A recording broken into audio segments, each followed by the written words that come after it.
저는 오늘 이 본문의 말씀을 가지고 지금도 충분한 하나님의 은혜라는 제목으로 말씀을 잠시 나누도록 하겠습니다. 여러분, 오늘 본문에서 다윗은 지금 쫓기는 중입니다. 살기 위해 여러분들이 잘 아시다시피 미친 사람 흉내를 내기도 하고요. 또 얼마나 다급하게 쫓기는 중이었냐면 지금 이 먹을 것이 없어서 제사장 외에는 먹을 수 없는 진설병을 얻어 먹으면서 그렇게 방황함 이렇게 어렵게 살아가고 있었습니다. 그리고 나중에 들려온 소식은 이 바로 앞장에서 있었던 일인데, 그렇게 진설병을 얻어먹었던 그 놉당에서 그 제사장에 살던 그 지역이 사울의 군대에 의해서 쑥대밭이 되어버렸다. 이런 소식을, 그런 비보를 듣게 되었던 그런 다윗의 상황입니다. 여러분, 도망가는 중에는 아무것도 할 수 없습니다. 최대한 숨어서 있어야 되기 때문에 조용히 있어야죠. 조용히 있어야지 도망 다니는 거죠. 그런데 지금 또 다른 비보가 하나 들려왔는데 뭐냐면 그일라라고 하는 지역, 거기에 이 블레셋 사람들이 쳐들어와 가지고 이 타작마당을 다 이렇게 엎어버리고 막 엄청나게 약탈을 해갔다, 뭐 이런 이 소식을 들었습니다. 그 이야기를 듣고 이 그일라를 구원을 해야 되느냐 마느냐. 사실 지금 다윗은 제 코가 석자입니다. 자기 코가 이렇게 흘러내렸는데 이거 닦지도 못할 만큼 급한 상황이에요. 그런 상황인데 그일라를 도와줘야 되는가? 제가 만약에 다윗이었으면 저는 조용히 있어야지 어딜 누굴 도와줘. 그리고 앞서서도 있었던 일이 뭡니까? 그 놉당에 가서 괜히 그 도움 받았다가 그 지역 사람들이 다 몰살 당하는, 그럼 잘 아시다시피 그때 당시 제사장을 비롯해서 85명의 선지자를 이 사울이 다 죽였습니다. 그런 일들이 있었다. 그런 과거 전력이 있고, 그렇다면 지금 다윗은 누굴 도와줄 형편도 아니고 어쩌면 절대적으로 도와줘도 안 되는 그런 처지입니다. 그런데 다윗은 기도를 했습니다. 하나님, 가서 도와줘야 됩니까 맙니까? 지도를 한번 보실까요? 지도 보시면은 여러분들 그림에 보시는 것처럼 저기 이제 유다 지역의 남쪽, 이스라엘의 남쪽 지역을 좀 보여주고 있는데요. 연두색으로 이렇게 그 경로가 표시되어 있는데 이게 다윗이 도망간 경로들입니다. 그러니까 저기 블레셋, 여러분들이 보실 때 왼쪽에 블레셋 땅이 있고 오른쪽 아래에 모압 땅이 있죠. 이 블레셋과 모압을 오가면서 수도 없이 그 유다 광야를 다녀왔죠. 성경에 기록된 것뿐만 아니라 여러 차례 왔다 갔다 하면서 도망 다녀야 했습니다. 가족들을 모압에다 피신시켜놓고 블레셋 가서 숨어 지내고, 중간에 저기 보이시는 광야들, 십광야, 엔게디 광야 이런 데에 숨어 들어가야 되는 상황이었고, 그 빨간색 상자 보이시죠? 그 안쪽에 그일라라고 하는 지역이 거기 표시되어 있습니다.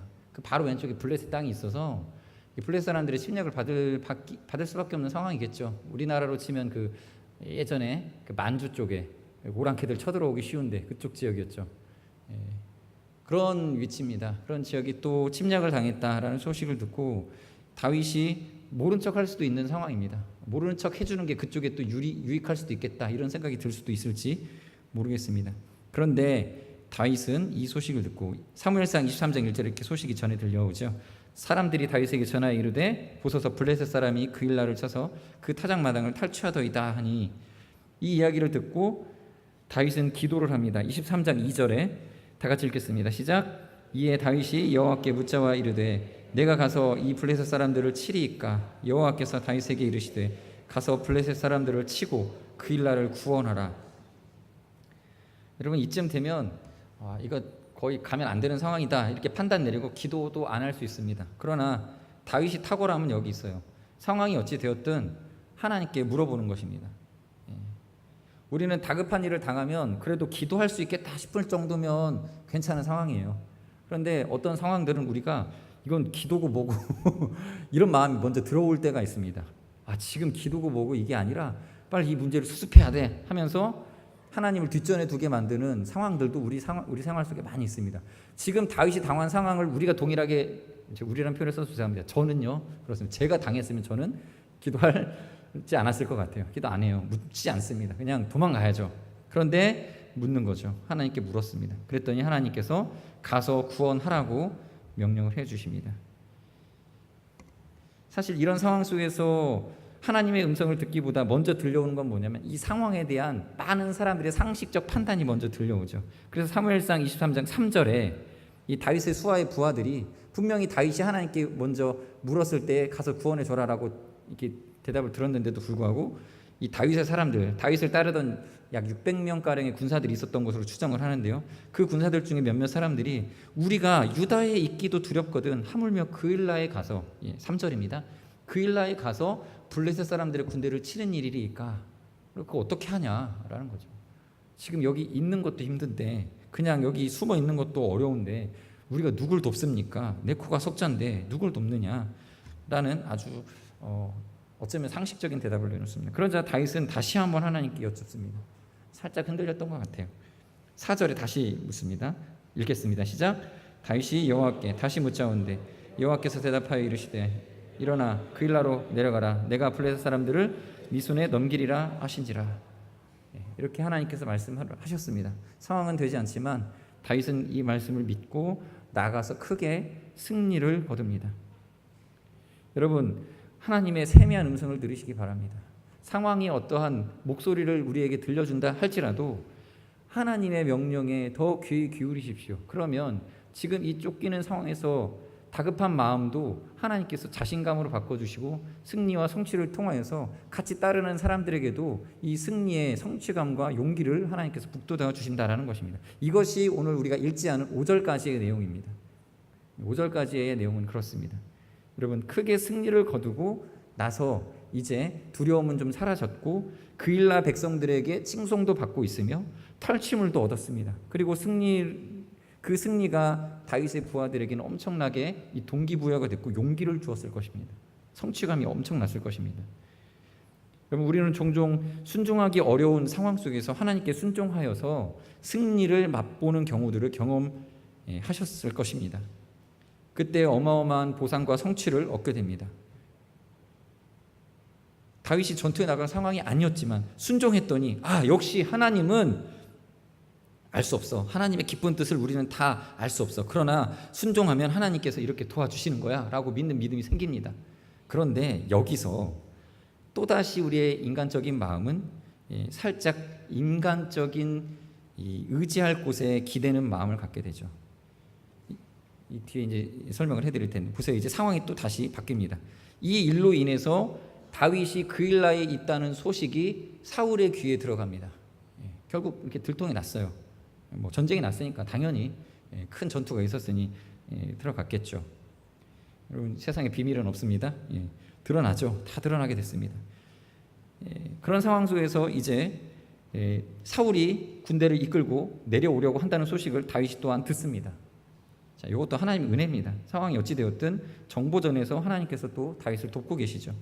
그러나 그 뒤에 나오는 다윗의 기도와 하나님의 응답하시는 이 대화 내용을 오늘 읽으셨던 이 본문을 보면 다윗에게서 약간의 인간적 기대감을 추측해 볼 수 있는 부분이 있습니다. 그게 뭐냐면 여러분 10절부터 11절 말씀 보실 거예요. 10절 11절 보세요. 10절 11절 다 같이 읽겠습니다. 시작. 다윗이 이르되 이스라엘 하나님 여호와여 사울이 나 때문에 이 성읍을 멸하려고 그일라로 내려오기를 꾀한다 함을 주의 종이 분명히 들었나이다. 11절 그일라 사람들이 나를 그의 손에 넘기겠나이까 주의 종이 들은 대로 사울이 내려오겠나이까 이스라엘 하나님 여호와여 원하건대 주의 종에게 일러 주옵소서 하니 여호와께서 이르시되 그가 내려오리라 하신지라. 아멘. 여기서 질문은 두 가지였어요. 한 가지처럼 보이는 이 문장에서 질문은 두 가지였어요. 밑줄 부분 보시면 첫 번째 질문이 이거죠. 그일라 사람들이 나를 그의 손에 넘기겠나이까. 11절에 나오죠. 그리고 나서 사울이 내려오겠나이까.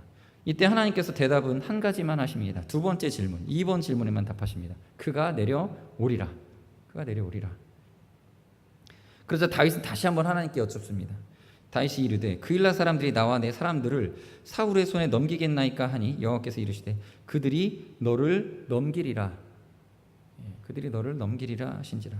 두 번째 물을 때에 하나님께서 아주 단호한 답을 주셨습니다. 이 다윗의 질문에 숨겨진 의도가 여러분들 보이십니까? 이거죠.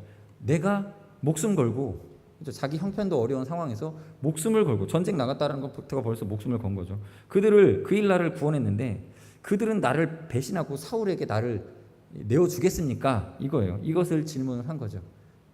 하나님께서는 앞으로 이루어질 일들도 아시지만 실제로 이루어질 실제 역사도 아시지만 우리가 궁금해하는 만약에도 알고 계셔요. 만약에 이렇다면 그 부분까지 다 알고 계시죠. 그래서 하나님께서 그것도 알려주셨어요.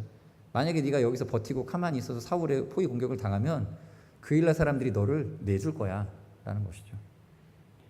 이 말이 과연 하나님께서 거짓말을 하신 걸까요? 전혀 그렇지 않죠. 이게 현실입니다. 우리 인간 사회에는 이런 일들이 비일비재하게 벌어지죠. 여러분들이 누군가를 위해서 기도를 많이 해주고 물질적으로 도와주고 섬겨줬는데 정작 내가 어려울 때는 모른 척하는 사람들 있어요. 뿐만 아니라 본인 여기서는 뭐 그렇게까지 몰인정하다고는 볼 수 없겠지만 당장 그일라 사람들도 포위 공격을 당하면 그들의 목숨도 위협을 받고 있는 상황이 되겠죠. 내가 죽겠는데 누굴 도와줄까요? 나는 목숨 걸고 도와줬어도 다른 사람들이 나를 위해 목숨 걸고 도와줄 것을 기대할 수가 없는 게 사실 세상이에요. 아무튼 다윗은 그런 기대감이 있었죠. 그일라 사람들이 이게 하나님 뜻이 아닐까. 이번에 내가 믿음을 처음에 싸울 때에도 그일라 사람들 내가 왜 구원해야 되지? 그러나 하나님 뜻이니까 이겼어요. 그 다음에 하나님께서 드디어 나에게 이 그일라 백성들을 통해서 사울과 대적하여 싸울 만한 이 영적 이 전투의 전초기지를 마련해 주시려나 보다, 이렇게 기대할 수도 있는 거 아니겠습니까? 이걸 하나님의 섭리다라고 그 스토리를 혼자 상상할 수도 있습니다. 살짝 기대해 볼 만도 해요. 성벽으로 둘러싸여져 있는 요새이기도 하고 뭔가 이렇게 좀 사람들하고 힘을 더 합치면 맞서 싸울 수 있지 않을까, 내 편을 들어주지 않을까, 이런 기대감이 있었을지도 모릅니다. 그래서 아마도 11절에 이렇게 질문을 하죠. 살짝 그일라 사람들이 그를 나의 손에 넘겨주겠습니까? 주의 종이 들은 대로 사울이 내려오겠습니까? 먼저 궁금했던 것에 대해서 질문을 했지만 하나님께서 거기에 대해서 응답을 하지 않자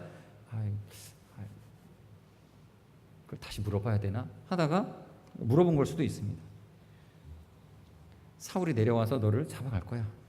그러자 다윗이 다시 한번 묻자 하나님께서 그래, 그들은 너를 배신할 것이다 라고 대답을 해주신 것이죠. 여러분, 우리가 믿음으로 성취한 이 성취의 결과물들이 우리 영혼에 엄청나게 큰 유익을 줄 것이다. 그 결과물 자체가 우리의 삶의 하나의 전환점이 될 것이다. 그것을 또다시 의존하게 되는 이 위험한 유혹에 우리는 쉽게 노출되어져 있습니다. 경제적인 어떤 위기 속에서 하나님의 도우심 가운데 경제적인 풍족을 누린 사람들이 그 풍요로움 속에 빠져서 하나님을 잊는 경우들이 얼마나 많이 있습니까? 자녀 하나, 아들 하나를 구했는데 하나님께서 그 자녀를 주셨는데 그 자녀에게 푹 빠져가지고 하나님 믿기를 뒤로 하는 경우들도 얼마나 많이 있습니까? 성취의 결과물들에 대한 기대감과 소망이 너무나 커진 경우 하나님을 의지하기보다 그것을 의지하는 마음의 태도가 우리 가운데 많은 유혹으로 나타난다는 것입니다. 자, 여기까지는 제가 상상한 다윗의 마음일 수도 있겠습니다. 뭔가 미련이 남아있을 것 같고 섭섭하고 서운할 것 같습니다. 그런데 13장에서는 제가 상상하고 제 입장에서 해석한 이 다윗의 생각과는 다른 아주 단호하고 결단력 있는 아주 멋있는 모습이 그러한 태도가 나타납니다. 13장 이 전반부 한번 다 같이 읽어보도록 하겠습니다. 시작. 다윗과 그의 사람 600명 13절입니다. 다윗과 그의 사람 600명 가량이 일어나 그일라를 떠나서 갈 수 있는 곳으로 갔더니 갔어요. 그냥 갔습니다. 하나님께서 단호하게 그들의 배신을 이야기하시자 다윗은 그것에 대해서 실망했습니다. 섭섭합니다. 하나님 어떻게 해야 됩니까? 이게 아니라 그래요? 더 이상의 어떤 그 논쟁 없이 13절에서 그냥 갈 수 있는 곳으로 갔다 이렇게 기록되어져 있습니다. 갈 수 있는 곳으로. 여러분, 이것이 바로 다윗입니다. 우린 여기서 거절당함에 대한 다윗의 반응을 배워야 되겠죠. 하나님의, 물론 이게 거절은 아닙니다. 하나님께서 너는 안 돼, 이런 거절이 아니었어요. 다윗에게는 그러나 거절이라고 느껴지는 것이죠. 어떻게 보면 여러분, 우리가 기도를 간절히 기도했을 때 응답받지 못하거나 하나님께서 이것을 아니다, 그건 아니야 라고 말씀을 하시면 이 거절감이 듭니다. 분명히 거절당한 건 거절당한 그 사실 자체인데 마치 나라는 사람이 하나님께 부인당한 느낌을 받아요. 이게 사람의 마음입니다. 그런데 다윗은 이것에 대해서 감정적으로 반응하지 않고 그것을 하나님의 인도하심으로 수납하고 행동하고 있는 것입니다. 이것이 우리가 지향해야 할 삶의 방식입니다. 우리의 마음속에 있는 기대가 하나님의 뜻이 아니라면 미련두지 않고 포기하는 것입니다. 믿음이라는 것은 그냥 긍정의 힘이 아니에요, 여러분. 무조건 이긴다, 무조건 승리한다라는 태도가 아니라 하나님께서 위험을 경고하시면 그냥 피하는 겁니다. 할 수 있어, 무조건 하는 거야가 아니라 잠언 22장 3절 보시겠습니다. 다 같이 읽겠습니다. 시작. 슬기로운 자는 재앙을 보면 숨어 피하여도 어리석은 자는 나가다 해를 받느니라. 재앙이 있다, 하나님께서 이거는 문제가 있다 경고를 하시면 숨어서 피하는 겁니다. 이것이 믿음입니다. 만일 여기서 다윗이 이 그일라에 대한 미련을 포기하지 못하고 남아가지고 그일라 백성들을 규합하고 다시 설득하고 할 수 있습니다 하면서 싸웠다면 그 결과는 어떻게 됐을까요? 포위당하고 공성전 펼치다가 몇 사람 굶어 죽고, 그러다가 다윗의 부하들부터 끌려나가기 시작해서 결국 다윗까지 끌려나가서 큰 위기를 맞게 될 것입니다. 물론 하나님께서는 그런 와중에도 구원해 주실 겁니다. 그러나 그것이 다윗의 삶의 큰 오점으로 남게 될 것이죠. 다윗은 그러한 미련을 갖는 태도를 갖기보다 단호한 결단으로 떠납니다. 그러자 사울도 그 소식을 듣게 되고 그일라를 포위 공격하려던 것을 멈추게 되죠. 13절 그 하반절까지 다 읽어보겠습니다. 시작. 다윗과 그의 사람 600명가량이 일어나 그일라를 떠나서 갈 수 있는 곳으로 갔더니 다윗이 그일라에서 피한 것을 어떤 사람이 사울에게 말하매 사울이 가기를 그치니라. 자, 보세요. 잘 된 거죠. 순종하면 일이 의외로 쉽게 풀릴 수 있어요. 잘 됩니다. 그런데 우리는 그 말을 하기가 참 어렵죠. 누군가가 옆에서 열심히 도전을 하고 있는데 하나님 뜻이 저게 아니죠. 우리 판단엔 그게 아니죠. 우리 생각에서 안 돼, 그건 안 될 거야라는 말을 하는 게 참 어렵습니다. 그거보다는 오히려 그냥 힘내, 더 도전해봐, 더 용기를 내봐, 지금 잘하고 있어 하면서 그 사람이 가지고 있는 기대를, 그 기대감에 부응하는 말을 하는 것은 우리도 그렇게 하고 싶어 하죠. 그러나 야, 그건 아니야라고 말하는 것은 힘듭니다. 그러니까 여러분, 이 본문에서 하나님께서 다윗에게 단호하게 이건 아니다라고 말씀해 주실 때 이것은 굉장한 하나님의 큰 사랑이다라는 것입니다. 잠언 27장 6절에 이런 말씀이 있습니다. 다 같이 시작. 친구의 아픈 책망은 충직으로 말미암는 것이나 원수의 잦은 입맞춤은 거짓에서 난 것이니라. 직언을 해주고 좋은 말을 해주는 것은 그 사람의 충성된 마음에서 나오는 것이죠. 그러나 원수는 그 사람이 잘하든 못하든 상관없어요. 자기하고의 관계만 틀어지지 않으면 되고 자기에게 손해만 오지 않으면 되기 때문에 그냥 좋은 말 해줄 수 있는 것입니다. 하나님께서는 다윗과의 관계에 있어서 다윗이 서운해할 수도 있다는 거 하나님도 아십니다. 다윗이 실망한다는 것도 아십니다. 그러나 옳고 그른 것에 대해서 단호한 말씀을 해주신 것이죠. 여러분, 우리가 실망을 왜 합니까? 실망하는 이유는 뭐냐면 다른 기회는 없고 이번뿐이라고 생각되니까, 이게 마지막 기회인 것 같은데 이게 거절당했어 라고 하니까 실망을 하는 것입니다.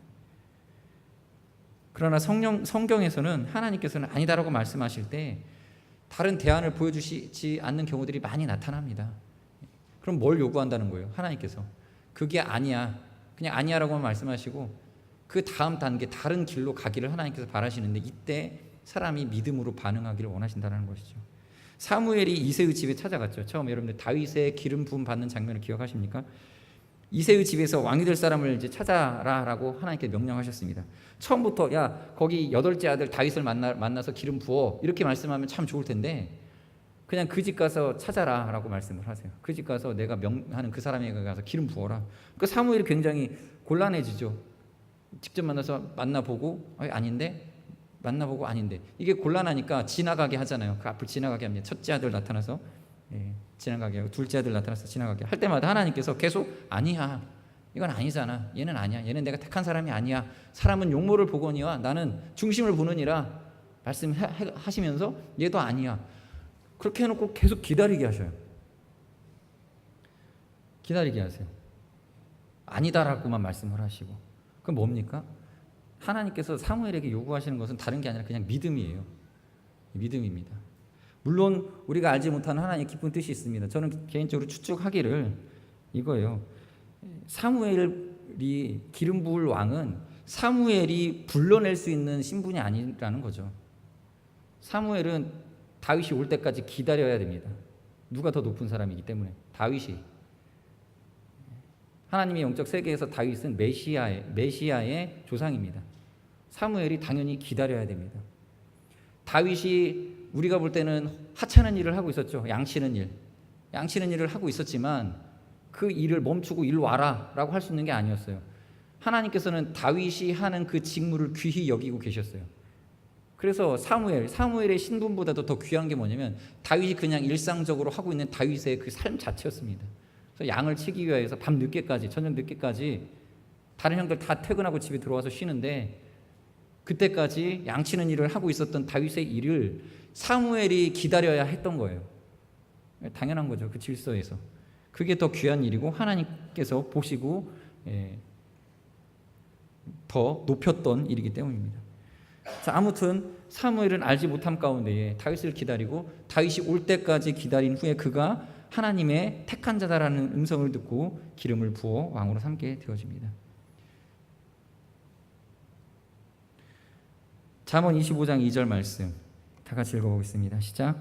이를 숨기는 것은 하나님의 영화요 이를 살피는 것은 왕의 영화니라. 하나님께서 하시는 일에 저희 이 본문의 말씀을 다양하게 해석할 수 있겠지만 하나님께서 하시는 일에 대하여서 우리가 다 알 수 없는 것이 하나님께 영광 돌릴 수 있는 방법이 된다는 것이죠. 영광 돌리는 것입니다. 다 알지는 못하지만 하나님께서 이루고자 하는 계획을 우리가 간섭하지 못하게끔 우리로 하여금 그것에 조금도 어떠한 우리의 사사로운 감정이 이입되지 못하게끔 참여하지 못하게끔 하시고 하나님께서 주권적으로 일하시기 위하여 이 일들을 감추십니다. 아브라함에게 아들을 주실 때에도 사라가 아들을 낳을 것을 얘기는 하셨지만 언제 어떻게 며칠 몇 날 며칠에 낳을 것인가에 대해서는 구체적으로 얘기해 주지 않으셨죠. 그냥 기다려라, 낳을 거야. 만약에 거기에 방법과 그 수단에 대해서 날짜에 대해서 설명을 해주셨다면 굉장히 많은 인간적 방법이 개입되었을 것입니다.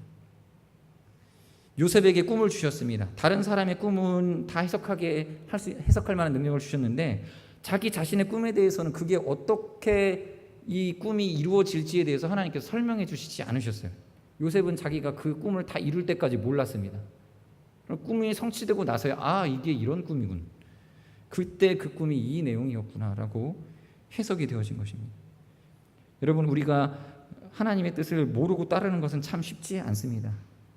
그러나 알아서 안 되는 이유들이 있습니다. 단지 하나님께서 우리에게 이 생일 축하 케이크 숨겨두고 나중에 서프라이즈 해주려고 그렇게 숨겨두신 게 아닙니다. 모르더라도 하나님은 우리에게 은혜를 주시는데 부족하지 않습니다. 그래서 하나님이 우리에게 일용할 양식을 주시고 그것을 주실 것에 대한 믿음도 같이 주신 겁니다. 하나님은 우리에게 은혜를 주시기 위해 먼저 믿음을 선물로 주신 겁니다. 다윗은 내일 또 다른 방법으로 하나님이 도와주실 것이다 라는 걸 믿고 떠난 겁니다. 지금 내가 왜 여기서 그일라에서 이렇게 자기에게 아무 유익되지도 않은 것 같은 이 수고스러운 일들을 행하고 또 나는 여기서 배신당할 것을 그 예견을 듣고 떠나야 하는가. 그러나 그것에 대해서 의문을 품고 따져 묻기보다 내일은 또 내일 하나님이 나를 도와주실 것이다 라는 것을 믿고 나아간 것입니다. 그에게 있어서 요새는, 그에게 있어서 산성은 오직 하나님만이다 라는 고백이죠. 시편 18편 2절 말씀입니다. 시편 18편 2절 다윗의 시입니다. 다 같이 읽어보겠습니다. 우리가 같이 읽어보겠습니다. 시작. 여호와는 나의 반석이시오 나의 요새이시오 나를 건지시는 이시오 나의 하나님이시오 내가 그 안에 피할 나의 바위시오 나의 방패시오 나의 구원의 뿌리시오 나의 산성이시로다. 아멘. 다윗의 이 믿음의 고백은 그의 삶 속에서 실제적으로 경험하고 그가 그렇게 살아왔던 믿음 그 자체입니다. 반석이요 요새는 그일라 이런 땅이 아니라 그런 사람들이 아니라 여호와 하나님뿐이다라는 고백이 나오는 것입니다. 그래서 다윗이 이 거절에 대해서 이 거절된 상황에 대해서 실망하지 않은 이유는 이거죠. 하나님께서 내일도 오늘도 매 순간순간 나를 도와주시고 나와 함께 하실 것이기 때문이다.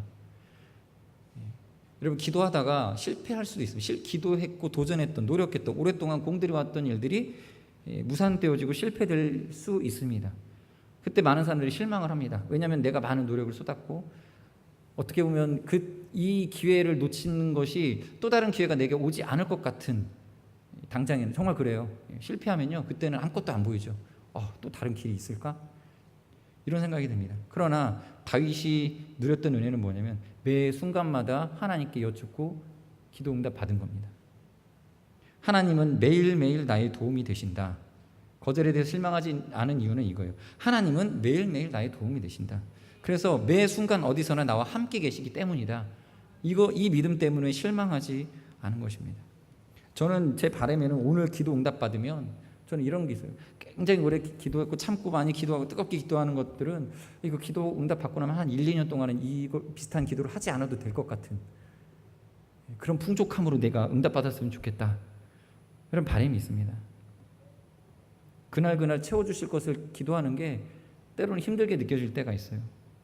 그러나 하나님께서는 다시 하나님 의지하고 겸손히 엎드리는 자리로 우리를 인도하십니다. 그 자리에 엎드리면 하나님이 또한 족한 것을 채워주시는 것입니다. 자, 보세요. 오늘 본문의 내용을 요약을 해보겠습니다. 여러분, 다윗은 자신의 형편에 상관없이 말씀에 철저히 순종해서 그 일날을 구원했습니다. 그러니까 모든 것 다 드리고 모든 것에 순종하여서 자기 자신을 다 드려서, 여러분, 우리가 어떤 기도도 이렇게 기도할 수 없을 만큼 다윗은 하나님께 자신을 드렸어요.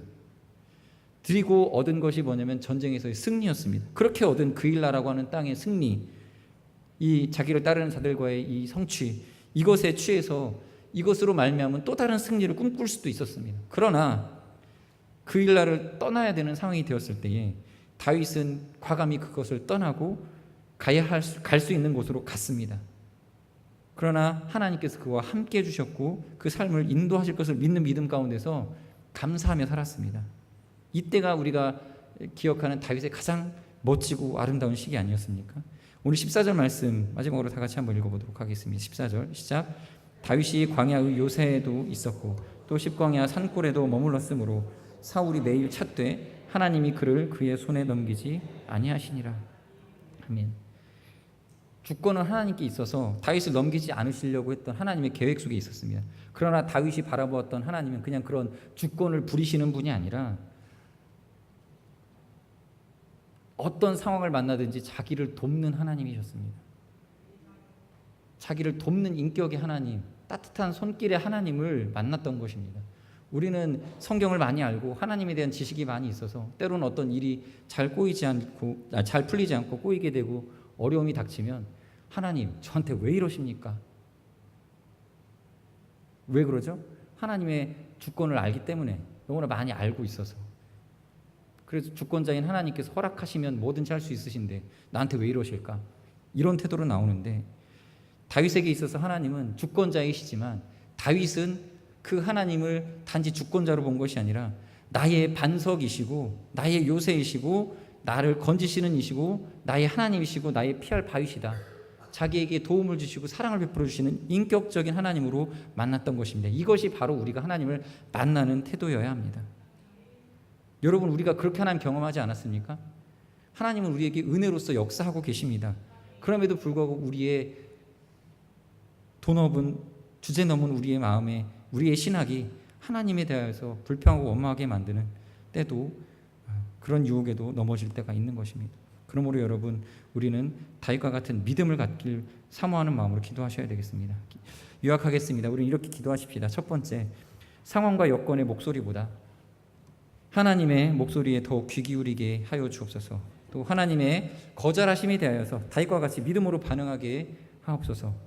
세 번째는 지금도 주님은 충분한 은혜로 우리를 인도하십니다. 오늘도 우리를 인도하셨고 내일도 또 내일 은혜로 인도하실 것입니다. 이것을 믿는 믿음 가운데 감사와 기쁨으로 예배하게 해달라고, 이런 세 가지 기도 제목 가지고 잠시 기도하는 시간 갖도록 하겠습니다. 기도하시겠습니다.